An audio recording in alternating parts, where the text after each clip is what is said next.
एक समय की बात है। एक बूढ़ी अम्मा की एक बेटा था। बेटा बहुत ही लायक था। बेटा का शादी भी हो चुका था।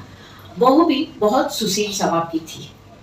बहू रोज बड़े प्यार से अपने परिवार के लिए खाना बनाती, घर परिवार को साफ सुथरा करती, सब काम अकेला हाथ में करती और मुंह में हमेशा हंसी लगा हुआ रहता। खाना बनाने के बाद बहू सबसे पहले अपना सासू माँ को खिलाती थी, अपना सासू माँ को पहले परोस देती थी। जब भी बुढ़ी अम्मा को खाना देती थी तब बुढ़ी अम्मा को एक ही बात खड़ी वो कहती थी, हे प्रभु हमें सुख चैन का रोटी देते रहना, ऐसा ही जैसा अभी हमको सुख चैन का रोटी मिला। बहू रोज खाना बनाकर सासू माँ को पहले देती और सासू माँ रोज यही कहती, भगवान तेरा शुक्र है, हमें ऐसा ही सुख चैन से रोटी देते रहना।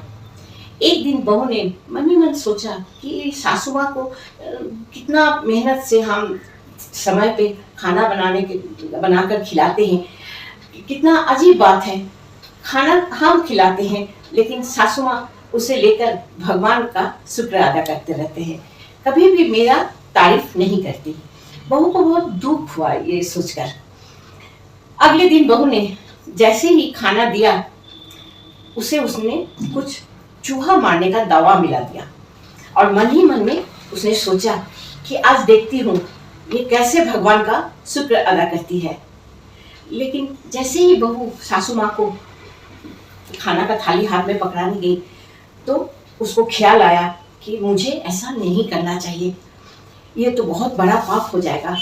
बहू ने तुरंत उस थाली का रोटी को ले जाकर कूड़ेदान पर फेंक दिया। फिर तेजी से रोटी बनाकर सासू माँ को दूसरा रोटी दी। रोटी देते हुए बहू ने कहा, माँ जी मैं थोड़ा देर के लिए बाहर बाजार जा रही हूँ, घर का कुछ सामान लाना है, आप खा लीजिएगा। थोड़ी समय बाद वो बुढ़ी अम्मा का एक पोता भी था जो स्कूल से घर आया। घर आते ही उसको बहुत भूख लग गया। वो क्या किया, दादी अम्मा का साथी उसी थाल पर खाने के लिए बैठ गया।